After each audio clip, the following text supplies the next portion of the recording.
Muy buenas tardes para todas y para todos. Un cordial saludo a quienes nos acompañan en esta tarde en la sustentación pública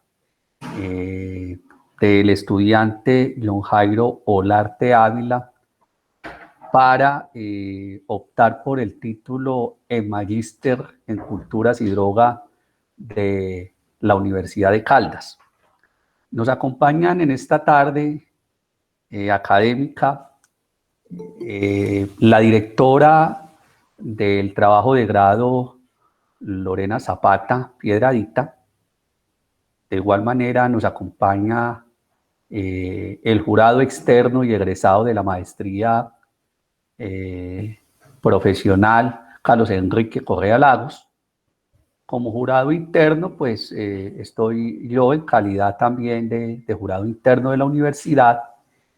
Y bueno, pues un saludo muy especial también para quienes nos acompañan en esta tarde. Es el caso del profesor César Enrique Moreno Baptista, profesor de la maestría y miembro del comité de currículo, y Verónica Peña, qué bueno que estás con nosotros esta tarde, representante de los estudiantes ante el comité de currículo principal y próxima también a sustentar como magíster en culturas y drogas. De manera que nos convoca entonces esta tarde el protocolo académico y tiene 3 momentos. El primer momento, John Jairo Olarte Ávila, bienvenido a tu espacio académico donde vas a tener la posibilidad y la oportunidad de la defensa de tu tesis, deseándote lo mejor en esta sustentación. Y bueno, el día ha llegado, ¿no? Después de tanto tiempo, finalmente las cosas se pueden dar. Entonces, John Jairo, tienes en un primer momento 20 minutos, es el tiempo reglamentario, de manera que te solicito que seas muy concreto. Es de señalar que en estos espacios académicos lo que hace el estudiante es sustentar básicamente ante los jurados, ¿sí? Que si bien es cierto en nuestra tradición latinoamericana, pues tenemos invitados, pues los invitados solamente son espectadores indirectos. De manera que lo más importante acá, John Jairo, son los jurados y pues recordar que ya los jurados previamente ya leyeron el trabajo de grado, ¿cierto? Entonces, es un ritual de paso, como diría Víctor Turner, esta tarde, 20 minutos. Luego, en un segundo momento, comenta o pregunta el primer jurado, en este caso el externo, Carlos Enrique Correa Lagos. Luego, pregunta o comenta el segundo jurado interno, en este caso, pues, que tengo también la calidad de jurado, Manuel Ignacio Moreno, y en un tercer momento, entonces, ya hay una intervención por parte de la profesora Lorena Zapata Piedradita, directora del trabajo de grado, ¿sí? Luego de que la profesora Lorena hace su intervención, el profesor Carlos y la profe Lorena nos retiramos a otra sala para deliberar finalmente pues el resultado de la presentación de la tesis de John Jairo, y volvemos nuevamente a esta sala y ahí pues ya yo procederé a leer el acta respectiva pues con el resultado que así lo consideren los jurados. Entonces, John Jairo, bienvenido y bueno, pues te escuchamos, son las 2:05 de la tarde, de manera pues que bien pueda. Bueno, pues ante todo, gracias a todos. Primero quiero saludarlos, es un gusto encontrarme con personas que hace mucho no veo personalmente.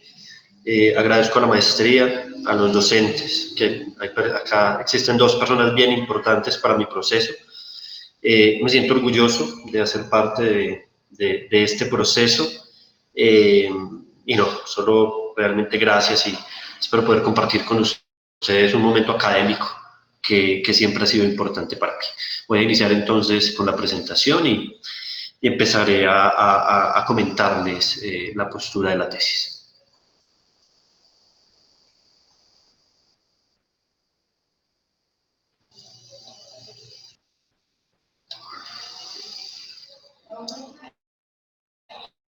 ¿Me indican, por favor, si ya están viendo la presentación? Sí, perfecto. Perfecto. Perfecto, ¿sí? Sí, súper bien. Gracias. Denme un segundo. Si la dejo, me deja abrirla. Completamente. Bueno, nuevamente, repito, buena tarde para todos y para todas. A ver, yo cuando decido sustentar la tesis, me hago una pregunta, realmente, ¿cuál es el significado de la tesis para mí? La tesis para mí hace parte de una historia que yo siento que es necesario contar. La motivación de trabajar durante estos 24 años en adicciones ha estado relacionada con una manera de haber experimentado la vida, con algunos sucesos que hicieron parte del camino de mi propia existencia, como diría Heidegger, y que de una u otra manera se volvieron representativos y significativos en la formación que elegí tener y en la manera en que he tratado a través de los años, y ha sido una intención constante, por hacerme preguntas referente al sujeto, pero también a un fenómeno como son las adicciones y dentro de ellas el fenómeno de las drogas, en la relación que tienen con el sujeto, sus diferentes formas de relacionarse. Ha sido un camino, lo primero, desde una mirada personal, después desde una mirada profesional, como la misma tesis lo expresa, luego desde una mirada investigativa, formativa, docente además, que me lleva a hacerme la pregunta sobre los significados de cambio, relacionados específicamente con los procesos de intervención en usuarios que están en un programa de tratamiento.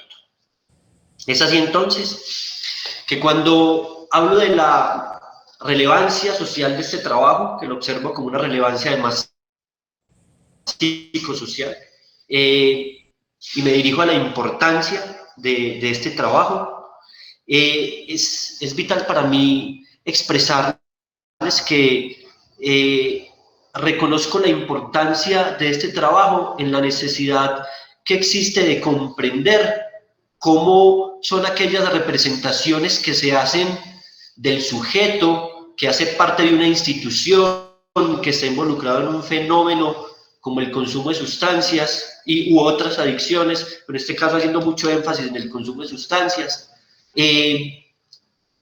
los significados que las personas que intervienen a estos sujetos le dan al sujeto, le dan a los procesos y le dan a la posibilidad de cambio. Siento que es importante porque nos ayuda y me ayuda a mí a comprender cómo esto es un sistema y cómo este sistema tiene en sí mismo las ciertas particularidades, y que esas particularidades lo llevan en algún momento a mostrarse como un sistema que alimenta ciertos procesos y que definitivamente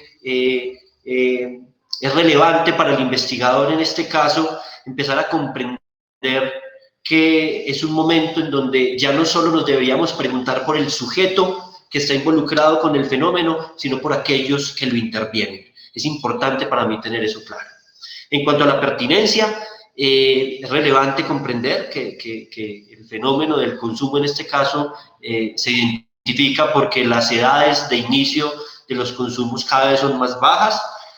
Las estadísticas, como está expresada en la investigación, que la última que tomo es del DANE, ¿no es cierto?, nos muestran que el incremento del consumo de tipo patológico se ha exacerbado en la cultura, en la sociedad, que la Organización Mundial de la Salud en ciertos sectores, y uno de ellos, por ejemplo, el eje cafetero, lo ha denominado como un problema de salud pública.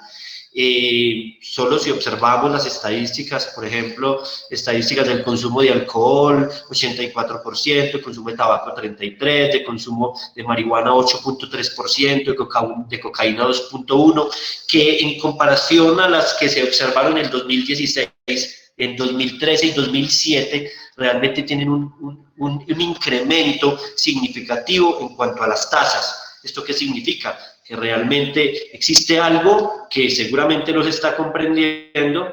Seguramente también nos tendríamos que preguntar por los lugares que intervienen en este tipo de procesos, porque claramente la tesis lo expresa, existen altas tasas de recaída y nos permite entonces, desde la pertinencia de la investigación, comprender que realmente esto hace parte de un proceso, hace parte de la necesidad de comprender dentro de este espacio sociocultural qué es lo que está sucediendo dentro de ese sistema, relacionado específicamente para mí con la maestría que es las culturas y las drogas. En cuanto a la utilidad, creo que es útil porque nos ayuda, o me ayuda a mí como investigador, a hacer una reflexión de tipo conceptual, académica. Me ayuda a comprender que un sistema está conformado por diferentes actores y diferentes procesos. Como lo decía, en la importancia, pareciera que durante décadas y décadas nos hemos preguntado siempre por el sujeto que está patologizado y además está diagnosticado como una enfermedad como la adicción, y nos alejamos de preguntarnos por los tipos de procesos, por los modelos, por las personas y profesionales que lo intervienen, por los procesos de formación. Entonces, cuando a mí cuando me preguntan por la utilidad, yo creo que es una utilidad de tipo lineal y transversal. Qué pena, estoy un poco nervioso, lo acepto. Y transversal. ¿Esto qué significa? Que va desde la comprensión de lo sociocultural, desde la comprensión teórico-académica hasta... Jairo, Señor. Perdón. Señor. Perdón que te interrumpa de esa manera tan abrupta, pero no sé si tú estás cambiando las diapositivas porque se quedó en la primera. Entonces, revisa... Estoy ya en la segunda. Ah, bueno, sí, porque se había quedado en la principal, entonces... Están viendo la segunda en este momento, ¿no la están...? John, sí, relevancia social del trabajo. Están viendo la segunda en este momento, ¿no? Sí. Sí. Pero tenga en cuenta el tiempo porque van 8 minutos. Sí. Yo ya la había pasado. Gracias. No sé. ¿Está bien? Sí, claro que sí. Claro que sí. Bueno. Es importante entonces... Eso sí. Sí, bueno, para mí es importante comprender la utilidad transversal entonces, desde lo sociocultural, lo académico teórico, lo interventivo y la comprensión del sujeto. Vale. Cuando hablo del planteamiento de un problema, es importante para mí reconocer que es circular. Es decir, estoy hablando de un fenómeno que son las adicciones, ¿no es cierto? Estoy hablando de la necesidad de reconocer los significados de cambio dentro de los modelos de atención, pero específicamente desde los profesionales que hacen parte de los modelos de atención en un espacio específico que es la ciudad de Manizales, en el departamento de Caldas, en el país de Colombia. Esto me invita, cuando construyo el planteamiento problema, en el reconocimiento, como se los decía en la diapositiva anterior, de que definitivamente los niveles estadísticos cada vez se vienen incrementando en cuanto a las tasas de consumo, ¿no es cierto? Me invita a nivel académico a preguntarme no solo por los sujetos que están involucrados en el fenómeno, sino además por aquello que lo circunda en cuanto a procesos de intervención, en cuanto a manera de comprenderlo como sujeto, en cuanto a la manera de comprender el significado diagnóstico de la condición en la que este sujeto se encuentra, y además la manera en que los sujetos van construyendo ideas y creencias frente al fenómeno, frente al sujeto, pero además frente a los significados de cambio que atribuyen la posibilidad de que el sujeto tenga o no tenga una posibilidad de acceder a un paso siguiente, en este caso, dentro de los múltiples significados, dejar de consumir, abstenerse de la sustancia, que lo vamos a ver, y otros significados que lo vamos a ver en una próxima diapositiva. Por eso aparece en la pregunta problema sobre cuáles son los significados de cambio frente al fenómeno de la adicción que expresan los profesionales de un grupo de centros de atención de la ciudad de Manizales.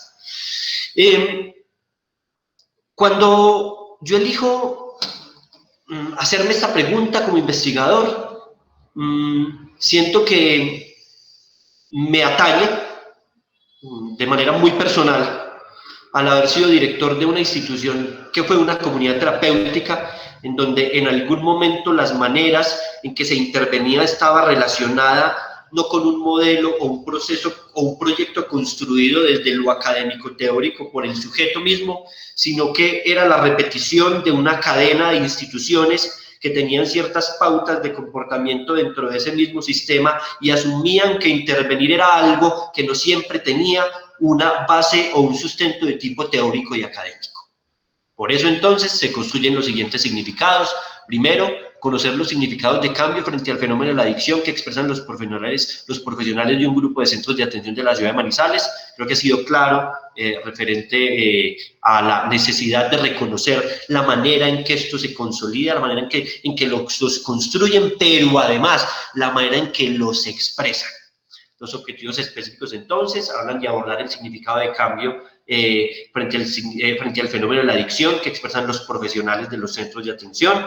El segundo es identificar cómo se configuran estos significados de cambio frente al fenómeno. Y el tercero, muy importante para la estructura académica y seguramente para la intencionalidad del investigador, reconocer las asociaciones entre la acción profesional interventiva respecto a la base conceptual que lo sustenta. Es así entonces que empiezo a construir dentro de la investigación un marco teórico que atañe a qué es una adicción, a cuáles son los diferentes significados que se le dan a la adicción, en primera medida desde la Organización Mundial de la Salud, pero en segunda medida desde MIDA, que es una institución que específicamente habla y su intención está relacionada con el fenómeno de las adicciones y la relación entre el sujeto y la sustancia. Empiezo a construir todo lo que es un significado de cambio. Ese significado lo tomo desde una corriente psicológica, comprendiendo que seguramente existen muchas maneras de observar el cambio, pero lo tomo específicamente desde la psicología humanista, pero muy claramente desde Abraham Maslow y aquellos autores que lo circundan, pero muy específicamente lo tomo de la base epistémica de la misma psicología humanista, es decir, lo tomo desde el existencialismo y desde algunos presupuestos fenomenológicos. ¿Y qué quiero allí decirles? Cuando hablo del significado de cambio, para mí fue vital comprender realmente qué era cambio. Encuentro entonces que estos precursores de la tercera ola, cuando empiezan a hablar de cambio, ellos aclaran que para ellos en Oriente, que para Oriente cambio es una oportunidad, pero para Occidente es una evolución. Y Sartre lo expresaría de una manera más clara, lo expresaría como el cambio como la posibilidad de ser libre, la posibilidad de tener un propósito. A partir de allí, empiezo a hacer una observación clara a todo lo que son los modelos de atención. Para mí fue fundamental reconocer los tipos de modelos de atención que existen, los diferentes tipos de programa. Claramente fue importante reconocer el modelo que desde los años 60 ha sido como el eje central de la intervención, que son las comunidades terapéuticas, y allí esas dos grandes variantes de tipo religiosas que llegan a Colombia a tratar las adicciones, que son los terciarios capuchinos y los claretianos. Y todo esto lo empiezo a comprender específicamente desde dos teorías: la construcción social de la realidad de Berger y Luhmann, y también la teoría de los sistemas de Luhmann. ¿Por qué es importante para mí teorizar desde allí? Porque una de las particularidades que se observan es que es importante reconocer cómo se construye el mundo de los significados en un sistema, pero cómo ese mundo de los significados atañen a ¿qué? Atañen a creencias que se van consolidando, pero también a la manera en que constantemente esas creencias, que no siempre tienen un sustento teórico conceptual, se van objetivando, se legitiman en el mismo sistema, de manera autorreferencial, como lo dice Luhmann. Es allí en donde entonces yo puedo tener todo, digamos, todo un marco teórico, una teoría que me sustente esto que estoy buscando, esta intencionalidad clara que tengo en referencia a reconocer esos significados de cambio y las particularidades, no solo individuales del sujeto profesional, sino que esto también me ayudó a mí a comprender que el sujeto también es representación del sistema institucional, es decir, de aquel lugar en donde él trabaja, y que seguramente también es importante hacernos preguntas por ese sitio, por el nivel institucional. Yo, Jairo, te quedan 5 minutos. Es así entonces que decido... Te quedan 5 minutos. Gracias, es así que... Gracias. Es así que decido entonces tomar la metodología, una metodología tipo cualitativa, un enfoque fenomenológico, con una herramienta de Atlas T, con una población que son los profesionales de 3 instituciones de la ciudad de Manizales. Porque es importante para mí hacer un enfoque fenomenológico. Pues yo creo que lo primero es porque siento que lo primero que tenía que desprenderme como investigador era de los juicios y de los conocimientos previos para poder realmente ingresar en una reducción fenomenológica, es decir, en una actitud epoché, a realizar las entrevistas, a observarlas, a reconocerlas, a poder relacionarme con ellas. Se construyen entonces, coherente a todo lo que vengo explicándoles, unos capítulos, construyo unos a los que le llamo los preliminares, en donde está pues el planteamiento del problema, los objetivos, la justificación, la metodología. A partir de allí ingreso en el contexto de las adicciones y los tratamientos de rehabilitación, ¿no es cierto? O los tratamientos que intervienen en estos procesos, en donde me permito reconocer, como anteriormente se los decía, las instituciones, qué es lo que hay, cómo se ha dado, cómo es la historia en Colombia. Explico dentro de la investigación qué es, digamos, qué es lo novedoso en cuanto a rutas integrales de atención, para a partir de allí poder empezar a reconocer cómo es que estos sujetos que hicieron parte de la investigación empiezan a construir la significación de cambio, cómo es que estos sujetos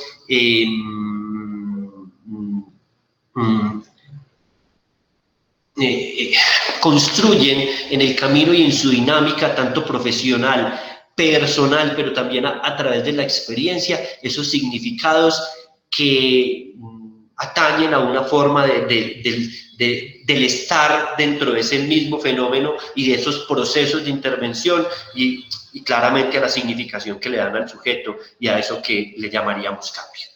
Para partir de allí pasar a lo que le llamo apreciaciones, que es donde puedo empezar a hacer unos procesos de reflexión, unos procesos claros de reflexión.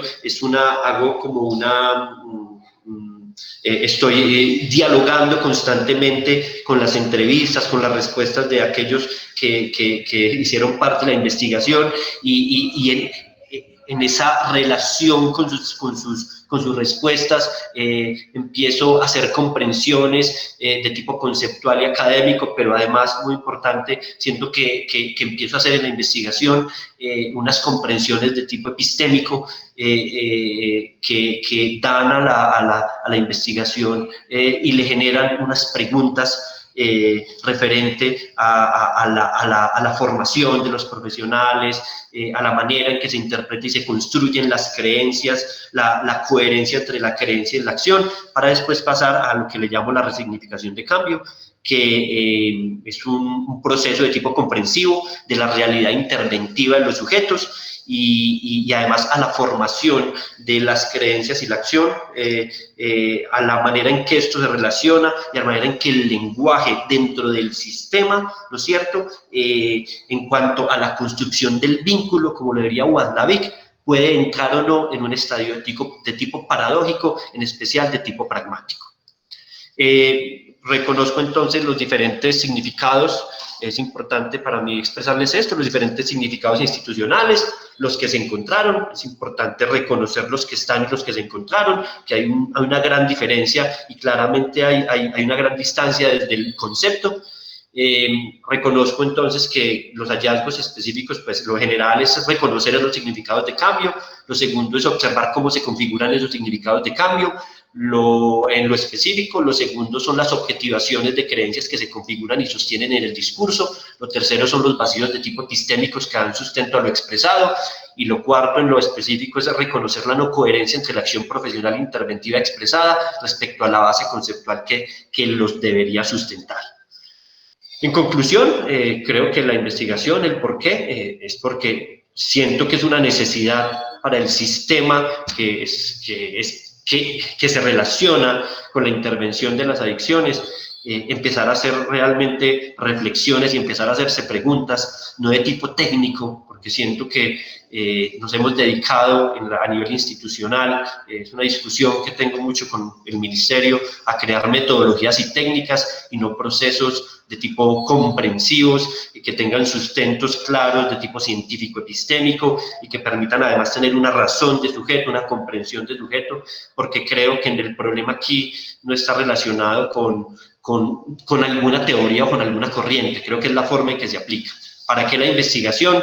Pues claramente, para mí, el para qué esta investigación está relacionado con la necesidad de mejorar la calidad, la eficacia, la eficiencia de los procesos, mejorar la formación, mejorar el estadio del profesional que hace parte de estos procesos, que experimento aquí día a día con 15, 20 profesionales que dirijo en mi institución.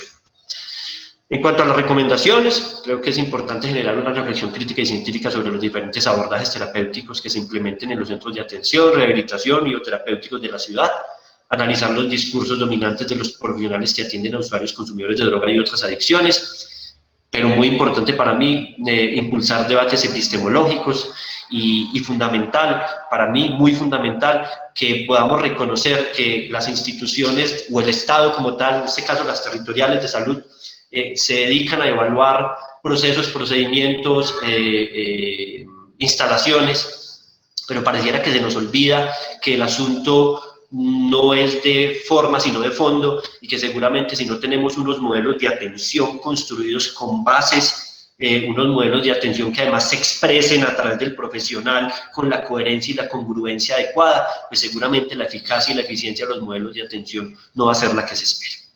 Estas son algunas de las referencias que pongo y bueno, muchas gracias. Bueno, hemos entonces en este protocolo académico escuchado al aspirante John Jairo Olarte Ávila. A continuación entonces vamos para un segundo momento en pregunta o comentario del jurado externo. Profesional Carlos Enrique Correa Lagos. Buenas tardes, John. Buenas tardes. Bueno, esta tesis nos hace una pregunta frente a lo que en la maestría usted y yo, cuando fuimos estudiantes, dialogábamos y era como cuál es el enfoque interventivo de la maestría, ¿sí? ¿Qué hay del discurso de la comunidad terapéutica en ella? ¿Sí? Entonces, lo que acabo de exponer es un recorrido que, bueno, lo conocí en la tesis de alguna manera específicamente, pero lo que le da, a mi parecer, lo que le da riqueza a un trabajo investigativo de este tipo es más allá de lo que conocemos que está mal. Usted lo acaba de decir, es el mensaje más directo, y es que como que se evalúan técnicas y se trata a la adicción o los mismos que están en comunidad terapéutica, en este caso los que usted entrevistó, como operativos de una masa, operativos de algo que tienen que cambiar sin darse cuenta de los sujetos que están sufriendo, las personas que necesitan de un discurso diferente y no impuesto como también lo expuso en la tesis, de Alcohólicos Anónimos, de todo este modelo que raramente a las adicciones como que se les impone y se les muestra, como ustedes tienen que trabajar bajo este molde. Entonces, quiero proponerle, John, que amplíe un poquito más de la experiencia de la metodología y de la aplicación y del análisis de las categorías, de qué fue lo que descubrió, qué fue lo que usted, con estas entrevistas, qué fue lo que descubrió y qué influencia al trabajo y a la tesis, ¿sí? Porque es importante la voz del sujeto de investigación, ¿sí? Más que, bueno, un aparato teórico es importante, y todo lo que significa como la construcción de la tesis, ¿sí? Es decir, la pregunta directa es, ¿qué aprendió de los sujetos de investigación? Vale, gracias, Carlos. Atañe mucho la pregunta, me gusta mucho, siento que es relevante. En un comienzo lo dije, metodológicamente seguramente tuve que prepararme por los años de trabajo en esto. Encuentro profesionales, si me lo pregunta como profesional, y que creo que lo expreso allí, con muchos vacíos conceptuales. Encuentro unos profesionales que no dan razón propia de un significado de cambio. Lo pueden ver en la investigación. Algunos hablan de, o sea, solo uno habló de reeducar, ¿cierto? Que sí es un significado de cambio. Los otros pareciera que tiran conceptos basados no en conceptos o en construcciones de tipo académicas, ni siquiera de tipo interventivas, y mucho menos de tipo clínicas. Yo creo que hay un fenómeno en el tratamiento de las adicciones, y es que a todos los sujetos que se quiere intervenir, en la gran mayoría se meten en un mismo costal. Pareciera que se asume desde el nivel profesional que todos tienen unas mismas necesidades. Pareciera que, vuelvo y repito, me voy a la forma relacionada entre el sujeto y lo que consume. Es decir, si tengo 5 sujetos que consumen bazuco, a esos 5 les hago el mismo tratamiento. Y lo hago desde una creencia que tengo objetivada y legitimada a nivel institucional, ¿no es cierto? Pero cuando usted seguramente empieza a hablar con esos profesionales en otros espacios y les recuerda la formación profesional y les recuerda que esto no es un asunto institucional, sino que es un asunto profesionalizante de tipo comprensivo, porque estudiamos, los que estamos en una profesión, somos sujetos de la comprensión, no de la aplicación de la técnica. La aplicación de la técnica es simplemente una herramienta, ¿no es cierto? Entonces, yo siento que encuentro eso en primera medida. En segunda medida, encuentro una distancia clara entre el concepto y entre lo que dice que son a nivel de corriente de intervención. Entonces, ¿qué me encuentro? Algunos que hablan de que se necesitan modificar conductas, pero que el tratamiento es humanista. ¿De acuerdo? Algunos que dicen que es importante el inconsciente, pero que el tratamiento es conductual.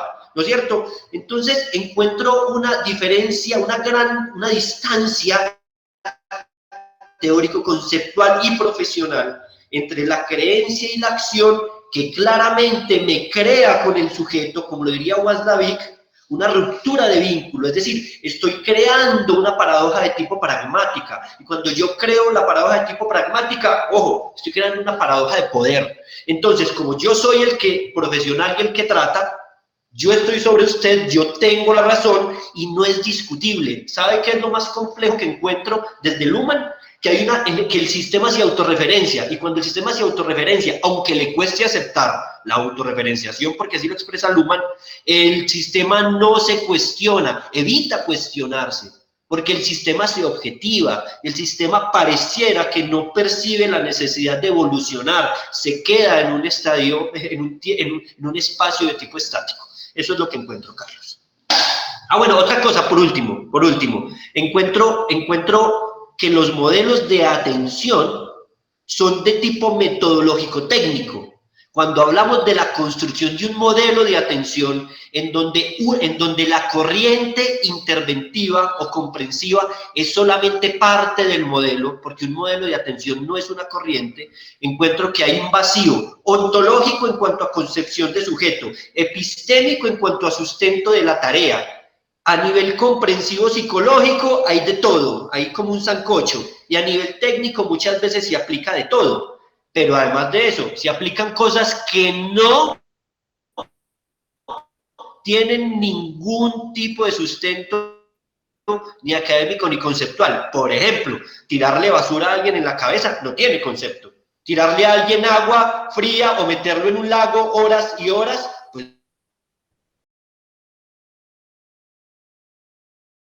mal llamado confrontación. O sea, es un asunto allí que en el o sea, es importante recordar, como lo dice Luhmann también, en el sistema se construye a través del lenguaje. Y entonces, como por ejemplo el que es director de la institución, que es una persona que tuvo consumo de drogas, no siempre se ha formado o casi nunca se ha formado realmente profesionalmente, de pronto de manera técnica, él es una verdad absoluta. ¿No?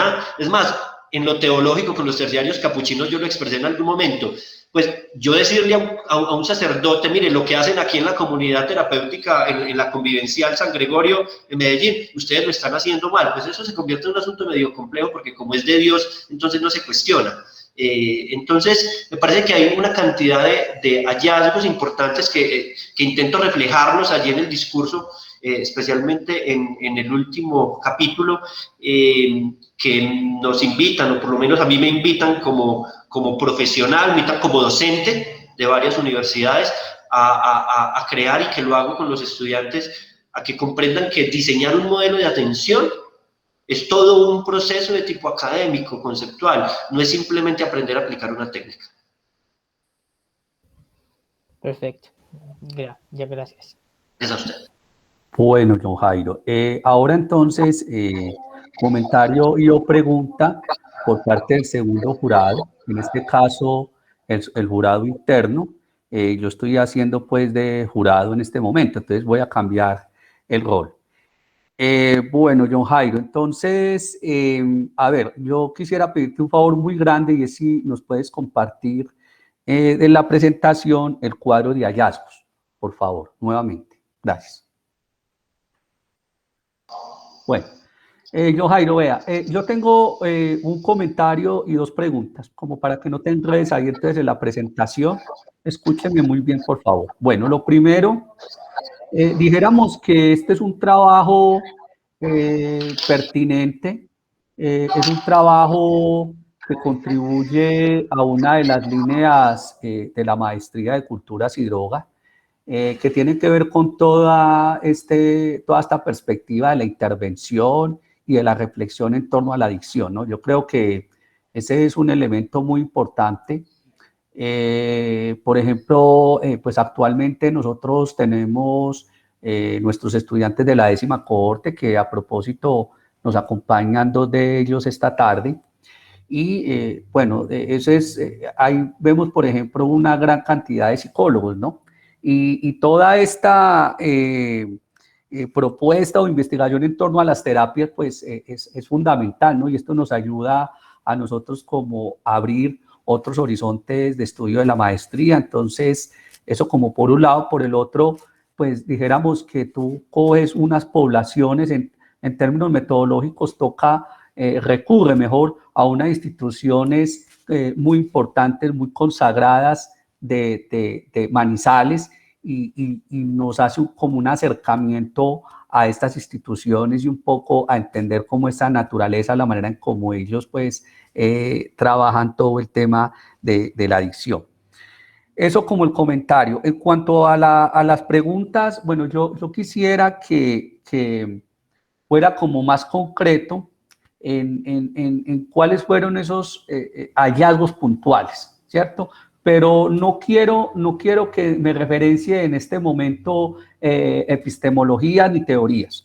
Tengo claridad de que usted es una persona que tiene un capital cultural muy alto en todo el manejo de la teoría y de la epistemología, pero quiero que nos cuentes de manera concreta qué fue entonces esos hallazgos, ¿cierto? O sea, qué fue lo emergente, que a mí me parece que es un poco también en la misma línea de la pregunta que hacía el profesor Carlos Enrique, ¿cierto? Entonces, creo que eso es como muy importante en este momento. Esa es la primera solicitud que te hago. Y la segunda, cuando yo estaba leyendo la tesis me llamaba la atención, aunque tú no lo desarrollaste y pues tampoco esa era como la finalidad, sí tú lograste encontrar en ese trabajo alguna orientación en torno al aspecto religioso. Lo pregunto porque el año pasado en el Simposio Internacional de Cultura y Droga tuvimos una mesa, no sé si tú estuviste, que fue sobre toda la reflexión de la cristoterapia que se está dando en este momento en la Argentina, en el Uruguay y en el Chile. Y bueno, surgían unos elementos muy interesantes sobre el papel que tenía el discurso religioso en todo el proceso de recuperación de las adicciones. No sé si de pronto encontraste algo relativo sobre el campo religioso. Entonces, esas son las dos preguntas que te tengo. Gracias, Yohai.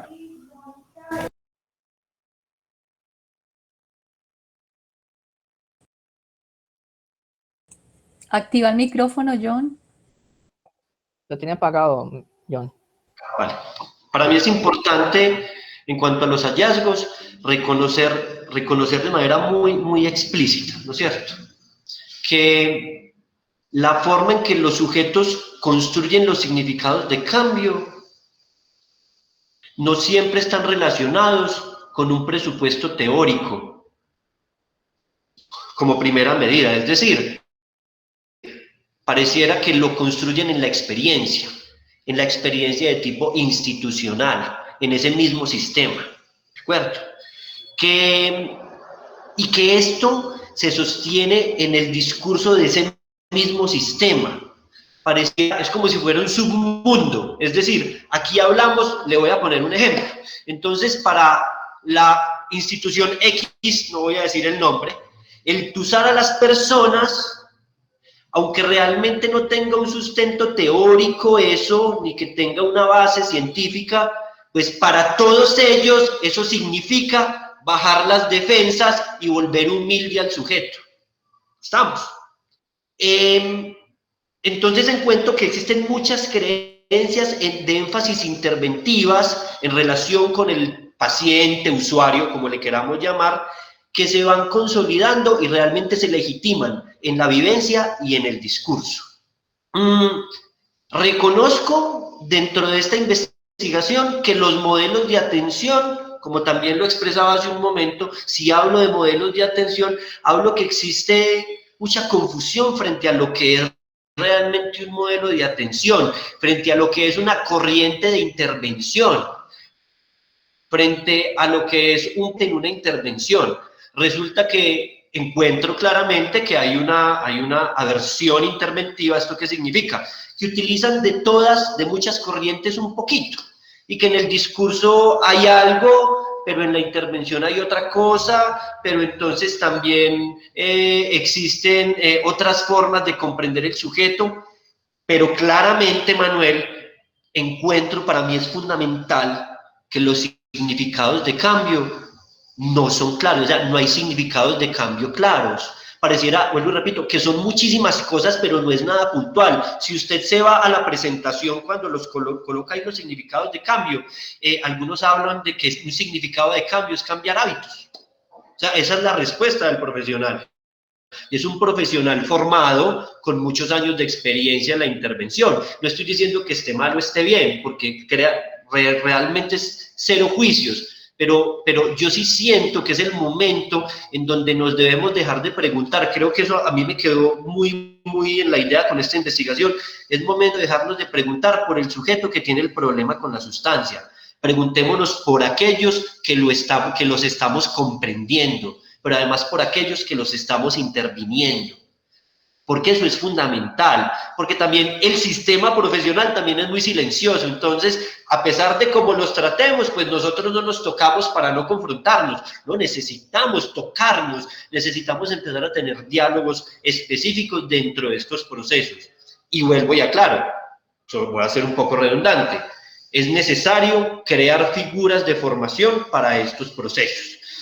Esos son como mis hallazgos más específicos y creo que son los que seguramente, no sé hasta qué punto son los relevantes para mí, Manuel.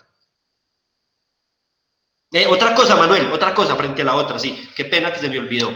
Manuel, si vamos a la historia de las instituciones que tratan en Colombia las adicciones, en 1961 llegan los terciarios capuchinos a Colombia desde Italia a tratar la oveja descarriada.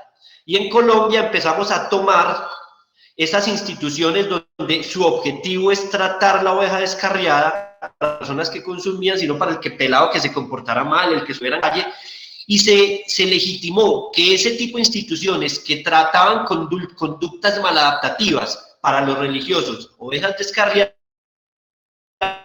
eran observamos que esas fueron las dos grandes instituciones y que a partir de ellas se empezaron a desprender muchísimas ramas. La primera que llega aquí es Cotecol, Comunidad Terapéutica de Colombia, en Bogotá, y después Fundación Hogares Claré en la ciudad de Medellín. ¿Listo? Entonces, a partir de allí se empiezan a desprender muchas instituciones. ¿Qué observa uno?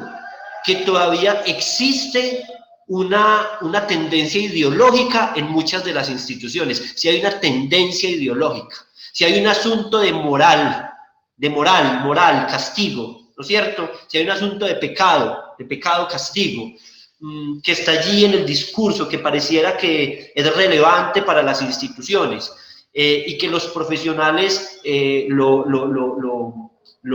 llevan al discurso. Entonces, desde mi percepción, sí existe todavía una carga religiosa en algunas instituciones, no en todas, pero sí creo que en muchísimas en el país, que tienen esa carga ideológica.